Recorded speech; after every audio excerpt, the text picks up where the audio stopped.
Magandang araw po, welcome po sa aking channel, Love9 TV. Patalasasan po, meron po ba kayong mga properties na napapabayaan or non-performing assets?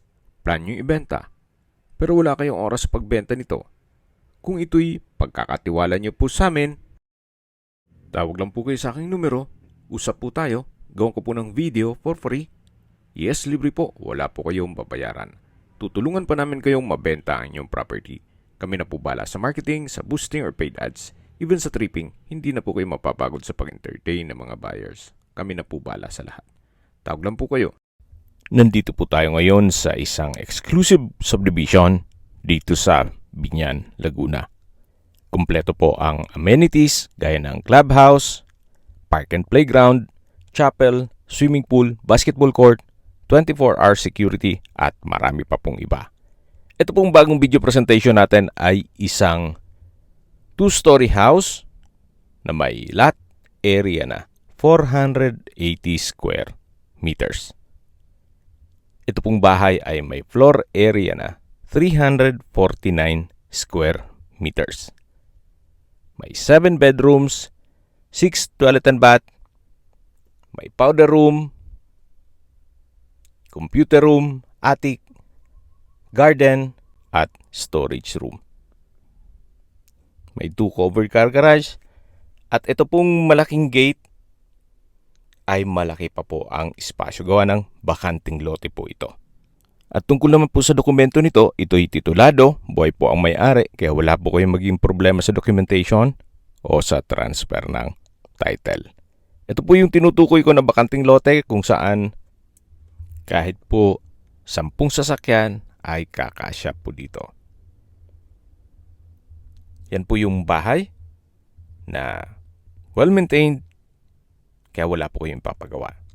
Then meron din pong stainless gutter. Sa pintura naman po, wala po kayong ipapagawa kahit maselan, maayos pa naman. Then ito pong natatanaw natin ay yung pedestrian gate at yung main gate. Yan po yung covered car garage na sa dulo po niyan ay may setback papunta naman sa likod ng bahay. Mamaya po papakita ko sa inyo. At nandito na po tayo sa main door. Ito ay naka-solid wood door, then meron pong glass panel at welcome po dito sa bahay ni Mama at Sir. Ito po yung living area o salas na meron pong access door o sliding door glass and wall papunta naman sa bakanting lote. Premium tiles po ang ginamit dito sa flooring. Maayos naman ang pintura ng ceiling at wall. May chandelier. At dito po sa kabilang side naman ay meron pong enclosed area na ginawang playroom. Actually, pwede rin po itong gawing office kung sakaling meron po kayong work from home. So yan po yung enclosed area. Then dito naman po yung sliding door glass. At ito naman po yung pinakita ko sa inyo kanina. Hanggang sa dulo po yan.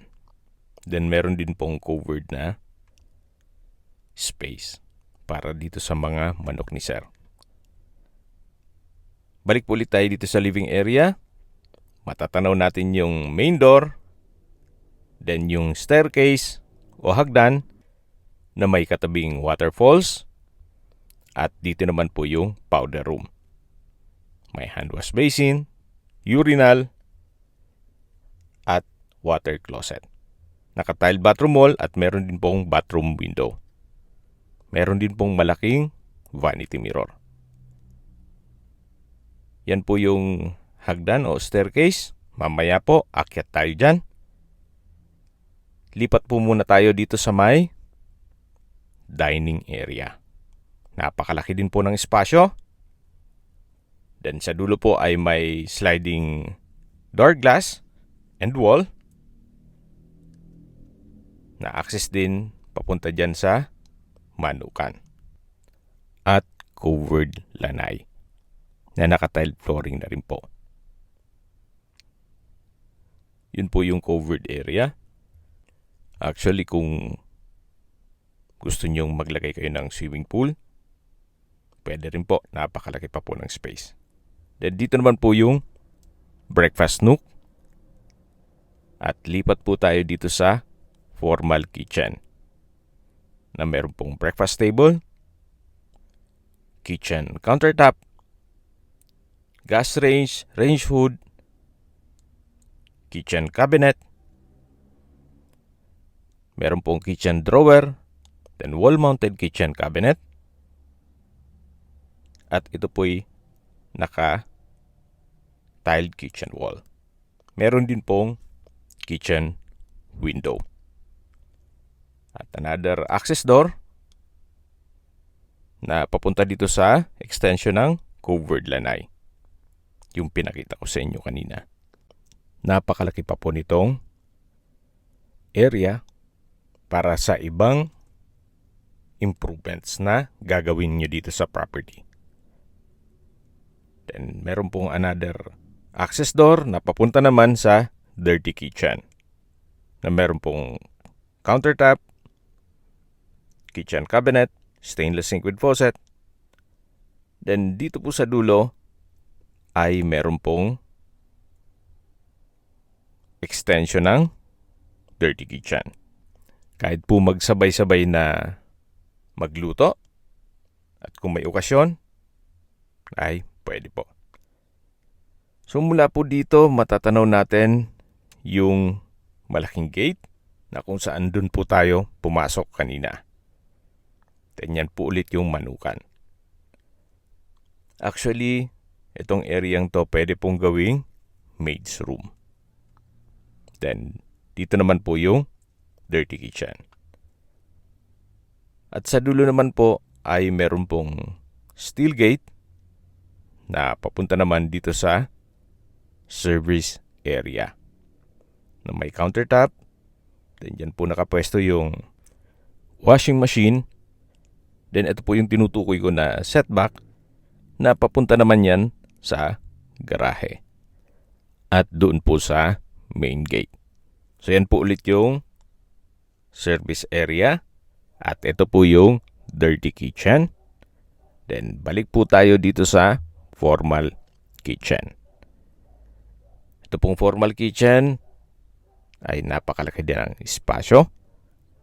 Then ito naman po yung maid's room, then yung computer room. So meron pong dalawang window glass, then sa espasyo sakto lang. Hindi naman siya ganun kaliit at hindi naman ganun kalaki. At dito naman po yung another room, pero meron pong natutulog kaya hindi natin mapasok ito. Then dito naman po yung common toilet and bath. Kompleto din po ang bathroom fixtures gaya ng hot shower set, water closet with bidet, hand wash basin, at naka-tiled bathroom wall. Meron din pong wall-mounted towel rack. Yan po ulit yung formal kitchen at dito po yung dining area. Ang kabilang side po niyan ay yung living area, then yung main door. At dito na po tayo sa hagdan o staircase na kung saan ito'y naka-wood parquet, then wooden handrail at metal railing. Akyat po tayo, samahan niyo po ako. Meron po itong staircase window na nag-serves as natural sunlight.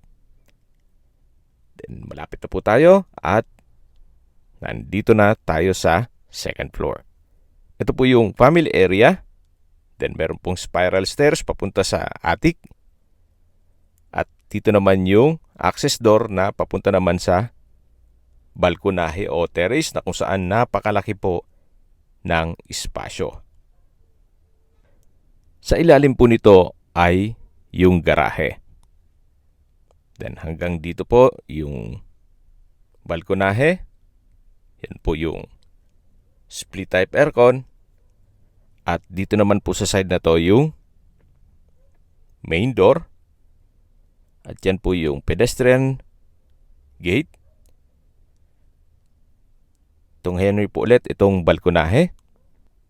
Napakalaki po ng espasyo. Then dito po sa dulo, silipin po natin yung setback na mula garahe papunta naman dun sa service area. Yung pinakita ko sa inyo kanina. Napakalaki po nitong bahay. At meron pa siyang attic. So check po natin yung mga kwarto. Pasok po ulit tayo dito sa loob. Meron na rin pong aluminum screen door. Mamaya akyat dito tayo sa spiral stairs. At ito naman po yung unang kwarto dito sa second floor. Actually, ito po yung master bedroom. Naka-wood parquet ang flooring. Tungkol pala sa furnishings, wala pong nabanggit sa akin. So, i-assume na natin na bare lang po ito.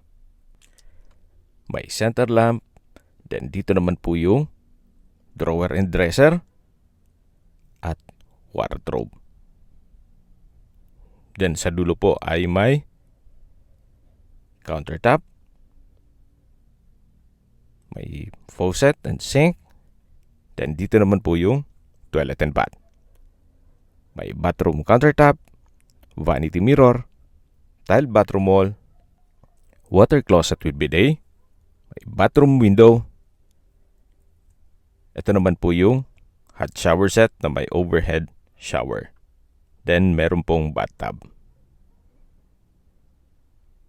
Naka-tile bathroom wall na rin po pala ito. Then may exhaust fan, then wall-mounted, stainless, towel rack. So, ito po yung toilet and bath ng master bedroom. Balik po ulit tayo dito sa kwarto. At sa dulo po nito ay meron pong maliit na balkonahe. Ito po yung access door. At check natin. Sliding po ito. Mula po dito matatanong nyo naman ang inyong mga magiging kapitbahay.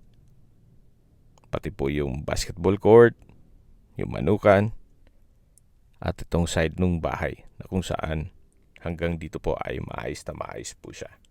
Wala pong crack ang structure.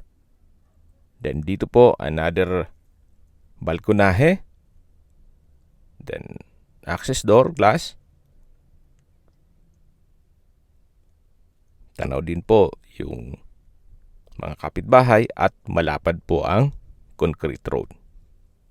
Yan po yung balkonahe na naipresent ko na sa inyo kanina. Balik po ulit tayo dito sa loob. So yan po yung wardrobe, yung drawer and dresser, then may split type aircon kung saan for sure kasama po yan para hindi po masira yung wall kung tatanggalin pa yan. So yan po ulit yung hagdan. Ito yung spiral stairs papunta sa attic. Bago tayo umakyat dyan, dito muna tayo sa hallway at check natin itong pangalawang kwarto dito sa second floor. Naka-wood parquet ang flooring. Then maayos naman ang pintura ng ceiling at wall. May split type aircon. May center lamp. Then meron pong wardrobe. At meron din po itong sariling toilet and bath. Then sa dulo po ay meron ding access door na papunta sa maliit na balkonahe. Ito po yung toilet and bath na kung saan may hand wash basin, vanity mirror, hot shower set, tile bathroom wall, at meron pong water closet with bidet. So far maayos din po itong banyo. So ito po yung second bedroom. Then may access siya sa balkonahe. Natanaw po yung second gate, yung basketball court, at yung manukan. Balik na po tayo dito sa loob. Yan po yung split type aircon. So ito pong dalawang kwarto ay meron ng aircon. Kaya hindi na po kayo magpapa-install. Labas po tayo dito sa may hallway. Then dito naman po yung third bedroom. Mas malaki po ito nung second bedroom. Meron din pong split type aircon. May center lamp. May wardrobe. At whole body mirror. Then, may customized window glass. At sariling toilet and bath na may hot shower set. Tile bathroom wall. Water closet with bidet. Hand wash basin. At exhaust fan. At labas po tayo para check natin yung kabilang kwarto o pang-apat na kwarto. Hanggang dito po ay naka-wood parquet flooring. Then ito po yung fourth bedroom. May wardrobe, window type aircon, sliding window glass. May sariling toilet and bath. Na kompleto din po ang bathroom fixtures gaya ng water closet, hand wash basin, hot shower set, at bathroom window. Yan po yung hallway papunta sa mga kwarto. At dito naman po yung family area, or kung malaking pamilya po talaga kayo, pwede po itong gawing another room. Then meron din po siyang access papunta sa balkonahe. At mula po dito, tanaw naman yung second gate. So mapapansin nyo po kahit dito sa taas ay maayos ang pintura, pati yung stainless gutter, mga ceiling panels, walang crack ang dingding. At ito pong kwarto na to ay malaki naman ang espasyo. So balik po ulit tayo dito sa may hallway. Ito po yung mga kwarto na i-present ko na sa inyo kanina. At ito naman yung tinutukoy ko na spiral stairs, na kung saan ito naman po yung papunta sa attic. Ganun po kalaki ang floor area nitong property o usable floor area. So pasensya na po kung medyo makalat dito sa taas. Gawa ng biglaan po ang pag-video shoot. Pero po kung sakali man na maayos po yan, ay pwede pong lagyan ng 2 kwarto. Habang naglilipot po tayo, pag-usapan na natin ang distance, location at travel time. Mula po sa Gold Mile Industrial Park, ang distance is 2.2 kilometers at ang travel time is 7 minutes. Mula naman po sa Save More Binyan at La Consolacion College, ang distance is 2.3 kilometers at ang travel time is 7 minutes. Mula naman po sa Carmona Exit, South Luzon Expressway, Toll Plaza, ang distance is 2.2 kilometers at ang travel time is 6 minutes. Mula naman po sa Binyan Community Hospital, ang distance is 3.4 kilometers at ang travel time is 11 minutes. Yan po yung laging binabanggit sa aking video na dapat nyo i-consider sa paghanap ng property, yung meron pong malapit na hospital. Hindi ko naman po sinasabing sakitin kayo. Yan naman po for emergency purpose lang naman.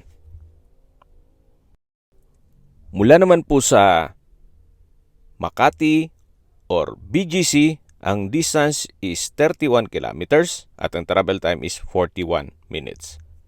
Opo, wala pa pong 1 oras, nasa BGC o Makati na po kayo. Ganun po kaganda ang lokasyon ng property. At mula naman po sa airport, ang distance is 29 kilometers at ang travel time is 42 minutes. Okay, sa presyo na po tayo. Binebenta po ito ni owner sa halagang 21.8 million pesos. Yan po, tunghayan niyo po.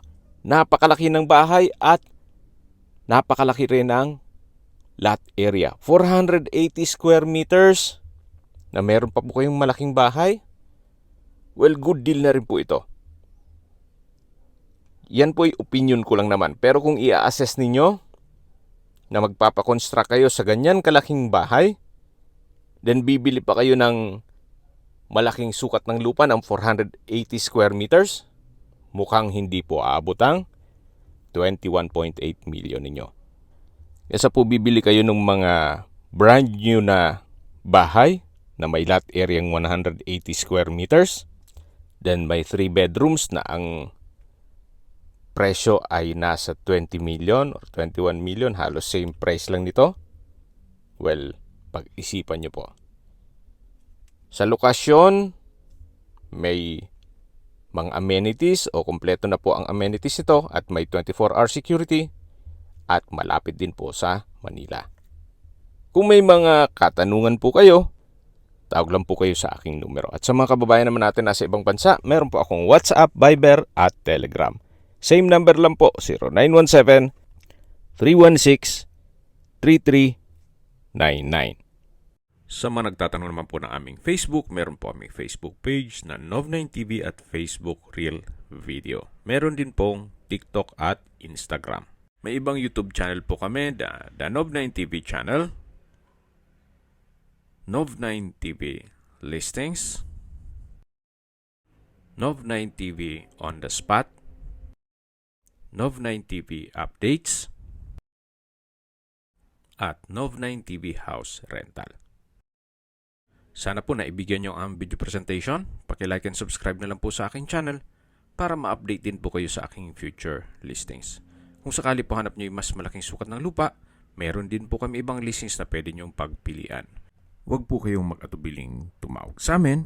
Then, let us know your budget para malaman namin kung anong property pwede naming ilog sa inyo. Sa lahat pong viewers, subscriber at nagtiwala po sa amin, salamat po sa suporta. Ingat po kayo lagi at yung pamilya. Maraming salamat po.